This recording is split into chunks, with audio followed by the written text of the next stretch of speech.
Hello and welcome to Flippin Through, the internet's #1 Mad Magazine news, review, and interview channel. And today we're flipping through Mad Magazine number 545, released June 2017. Cover price $5.99, which is indeed cheap. But before we do that, please let me remind you, hit like, hit subscribe, leave a comment down below. That's the #1 way that you can support this YouTube channel. Pushing strong past 1,100 subscribers.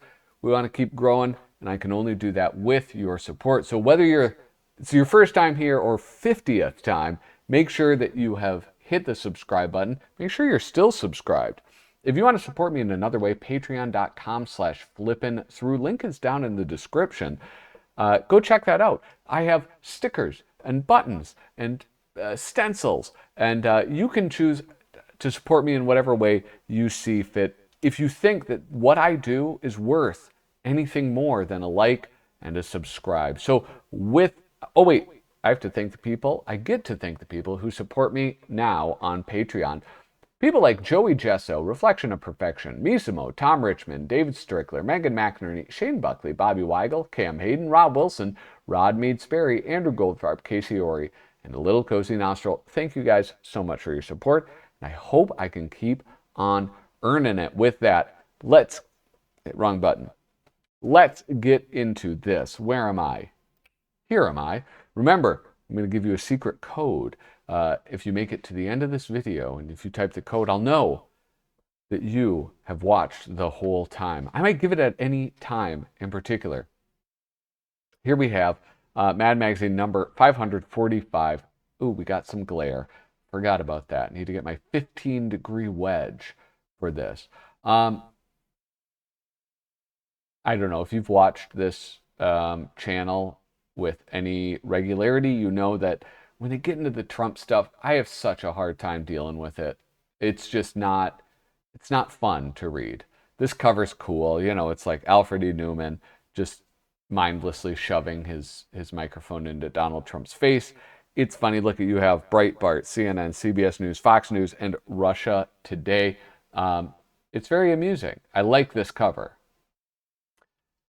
But then we get into this. Oh, here we have an ad.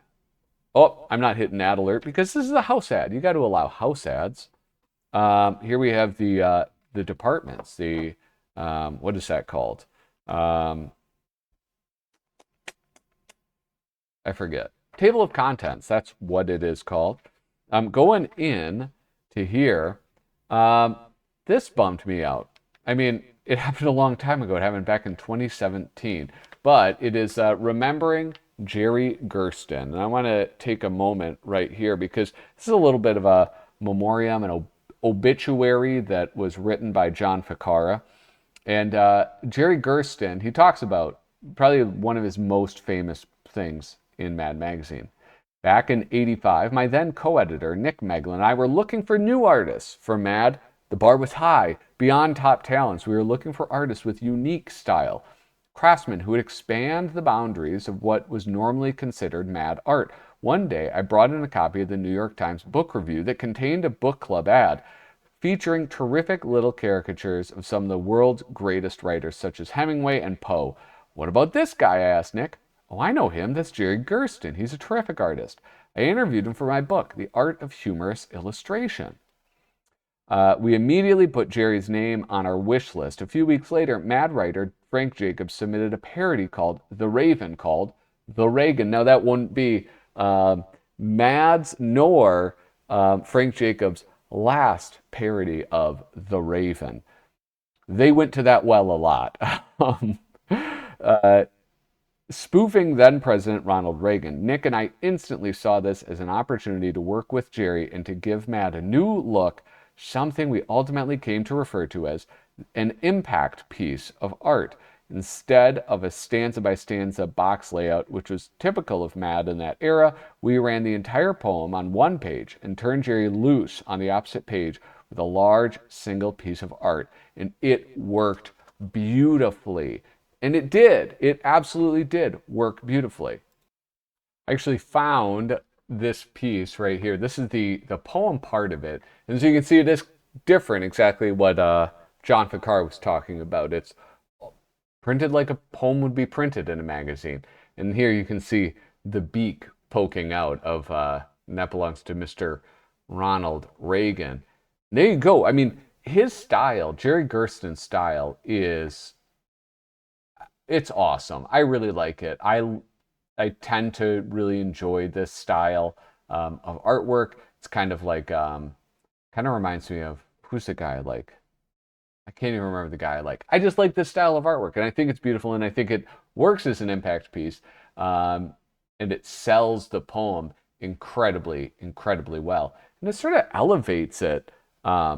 I think the whole piece. So Jerry Gersten was absolutely a get for this magazine, and he didn't have a lot of appearances. He had a fair amount. Like, what was it? Mad cover site. What do they say? I don't know. It's at least 20, probably more than that, maybe 30 between 86 and like the late 90s. So pretty good. I really enjoyed them. And yeah, so that was kind of a fun thing to stumble across. We're going to keep moving along, and here we go, another house ad. We allow house ads, no ad alert for the house ad. And now this is where we get into, I don't know, where things get a little boring. Well, not quite yet, because this, like, if you go around the Fundalini pages was great because you would get varied jokes. You would get different ones. So here's how to spot fake news, and here, I don't know, who is this? Is this Fake Tapper? The URL, fakenews.biz, seems suspicious. Would a legitimate media outlet have sprung for fakenews.com? The story is being yelled at you by a pale, sweaty White House press secretary wearing a much larger man's suit jacket. Poor guy, don't make fun of him. Things like this, varied.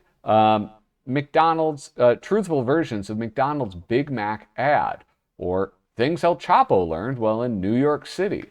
I don't remember that. How about this? Eckstein marks the spot. Golden King. King Kong, the Golden Years. Or this. Do you guys remember Ronda Rousey? Ronda Rousey is like a female fighter in the UFC, or was. She's now retired. Swept the nation. She became a household name. It was crazy. And here we go. Ways Ronda Rousey celebrated her 30th birthday, tapping out after a mere 12 of her 30 birthday punches, tearfully submitting her Dancing with the Stars application, enrolling in Mike Tyson's acting class for has-been fighters, being thankful that she has trouble remembering anything that's happened since 2014, getting kicked in the face to the tune of Happy Birthday. That's sweet. I love this one. Prepare yourselves for the greatest thing since bread. And it's sliced bread. Okay, and then this is where you don't get any sort of variance, which I guess, I don't know, they warn you, right? It turns into the Trumpalini pages, and it's like a movie thing, blah, blah land, Trump, silver lining of Trump's presidency, like, talking about the golden shower thing. Travel ban, we would like to see. No Trump. Which, I don't know. Is it just me, or like having Alfred E. Neuman saying a political message is way different than this? Right? Isn't that? I think that Alfred needs to be sort of like a centrist, a both sides type of guy. That could just be me. But yeah, I don't know. It's like I was reading through this and it was just like so unenjoyable.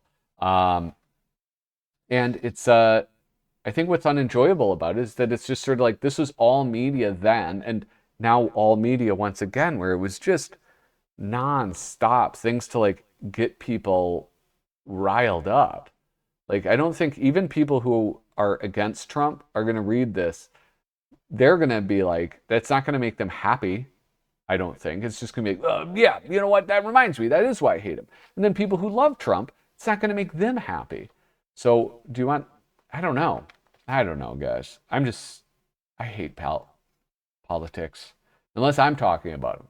Then it's different. How about this, though? This is a fun one. The most basic symbol of any country is its flag, whether flying majestically against a cobalt blue sky or tattooed above the ass cracks of its skinkiest citizen. A flag tells you everything you need to know about that nation's traditions.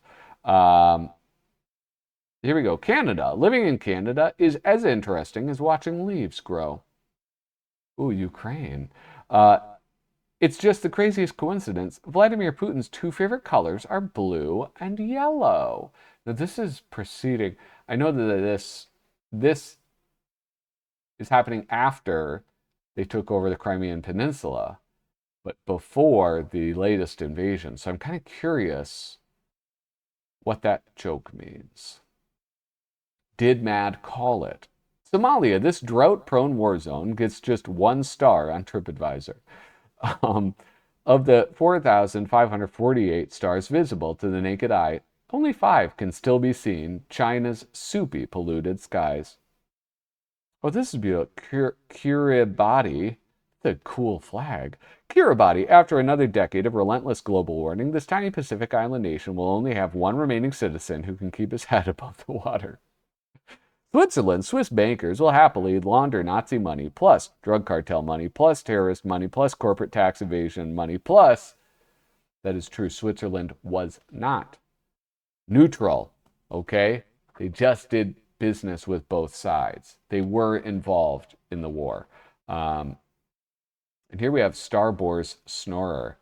A Starboard Snorer, rough one.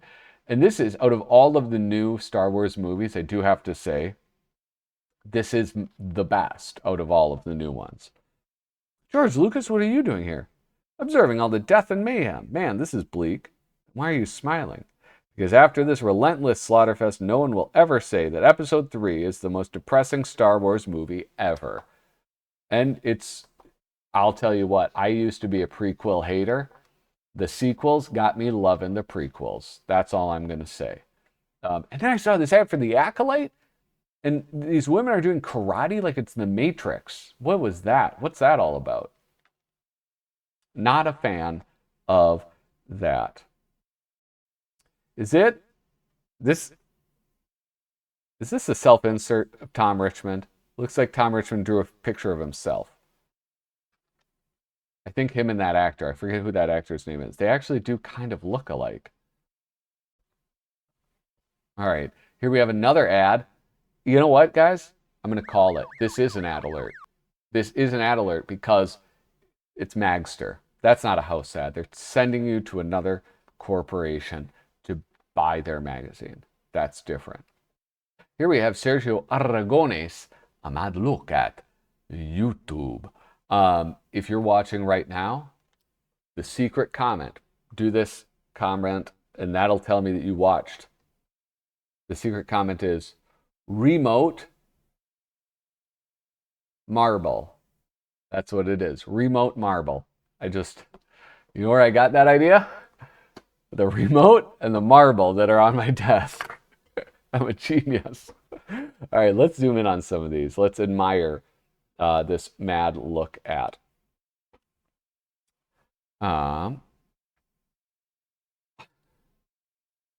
It's just a prank. This is really elucidating like the worst trend ever on YouTube, which were pranks, and yeah, pretty miserable.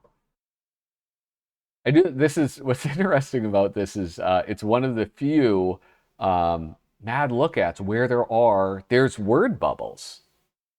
All of these have word bubbles. He's saying YouTube. He lands on his face. He's trying to. He's saying YouTube, YouTube, YouTube, YouTube, YouTube. This is wild. Let's see. Oh, this guy's thinking YouTube. He is not saying YouTube. Looking for something to put on YouTube. Listen, YouTube's hard, man. It's hard to figure out what YouTube wants. And know what I've done? I've just decided I'm going to do what I want, which is to read Mad Magazine. And this is like a real sensation, just so you guys know. I'm going to do what I want on YouTube, and if people want to come along, that's kind of cool. Yeah, this is a great one that, I don't know. I mean, it's like YouTube's been around for so long, and it's so influential, and it's so, I don't know, I guess for better and worse, right? Because there's like, I use YouTube on a daily basis for entertainment, for learning stuff. And at the same time, I don't let my kids alone with YouTube.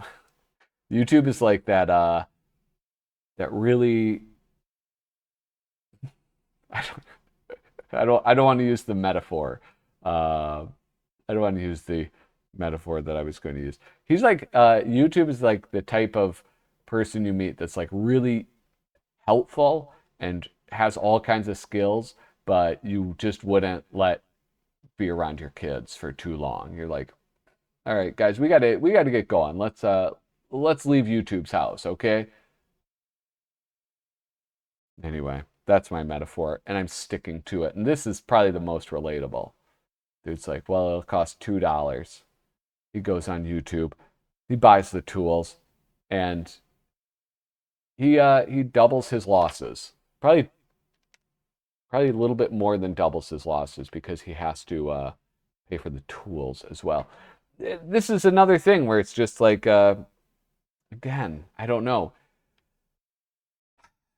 The best part of this is the department, and this is the alt-right department, which I thought that was pretty awesome.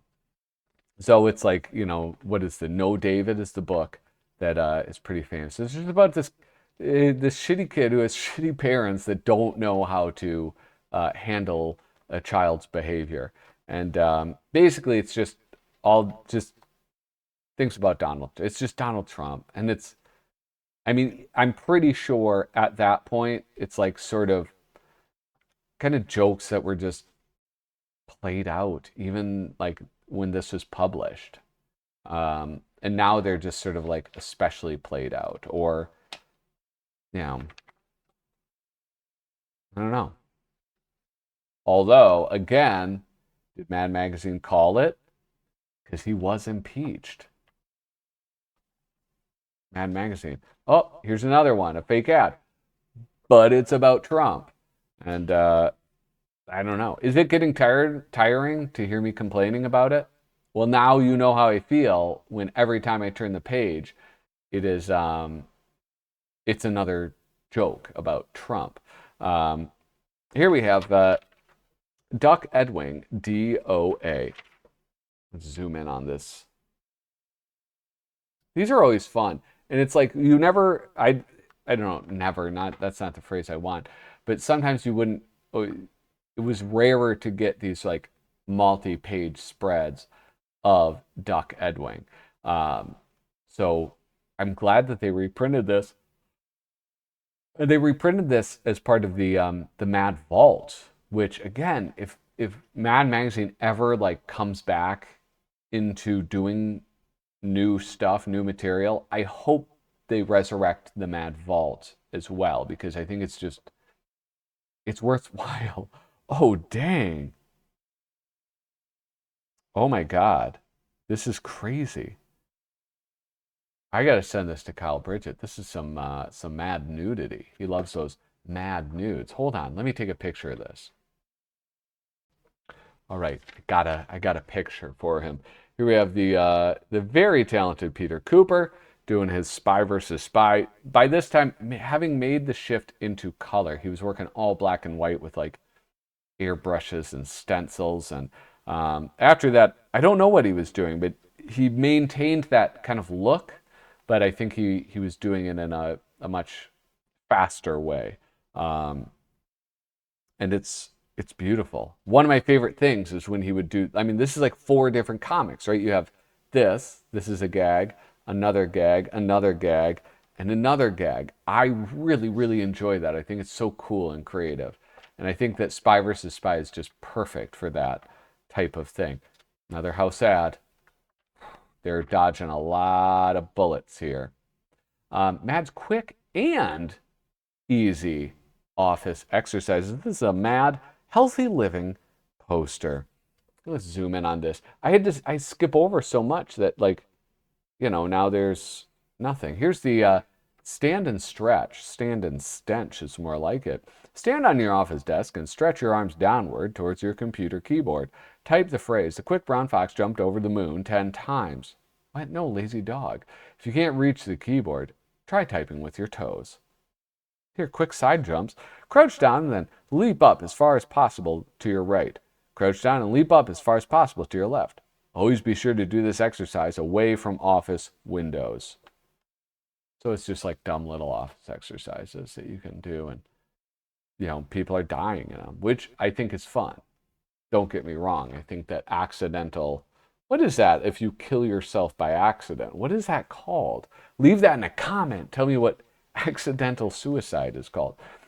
Here we have Dewey Derwin Destroys the World, Bad Chemistry, and you'll notice it says IP Studios Presents. Now, a friend of the show, Kenny Kyle, put this out, and he was saying that when he did this, Mad Magazine was hoping for IP to be created that could be monetized. So that's very funny. These were really cool, well written, well drawn, really well drawn. And yeah, it's in a way, I don't know, that the whole IP thing seems kind of like gross, but I mean, it's sure the way things work, right? And here we have Brown Bear, another friend of the show. This is full of friends of the show, people who have appeared on this channel. Here's Brown Bear by Noah Van Sciver. But it's another Trump thing. Man. Jeez. They got to you. They got to you, Noah. Here's another friend of the show, Kyle Bridget. Humor while you wait. And he spelled humor like a silly goose. Here's the... I love this. I love that. Another friend of the show, Patience Man, David DeGrand. Look at that. I'm just collecting all sorts of mad people. And here we have the second movie and TV show satire, spoof, whatever you're going to call it. Decimated Survivor, Dedicated Survivor. I have no idea what this show is about. But what I do know is that Tom Bunk, old Tommy boy, is doing a television parody, which is pretty cool. That's something you don't get very often. And those are always worth going through, if for no other reason than to just admire the artwork. Okay? Here we have, of course, another house ad. Boy, pushing their luck. And then I guess the last thing that I will talk about, and this is kind of Trumpish, but not really. No, it's not. I shouldn't complain. Here we have Supreme Court cases waiting to be heard. Here's Rover versus Wade, viewed as a test case to determine if anti-gay marriage activists are correct when they say it would lead to people marrying their pets. Here we have clowns versus the Board of Education. On one side, fraternal brotherhood of circus clowns who claim that they have the right to ply their trade in public schools. On the other, teachers and parents of children with a morbid fear of clowns. It's anyone's guess what dark childhood memories of the justices might affect the outcome. Writer is Jeff Cruz, an artist, a great artist. I really like his work, really like his style. Anton Emden. I think it's very good. It's kind of, I don't know. What is it like? Some parts of it remind me of like old MAD, but then it's all colored, and that's, certainly new MAD. Kind of almost comic booky, like old comic books. I don't know. I like it. He's a very talented man. Here we have the Gaptooth Gallery with artist Rick Meyerowitz. And then a MAD fold-in, which of course it's a virgin fold-in. Never folded. I would never do that. Wipe out gender inequality in the workplace with Glass Ceiling Plus.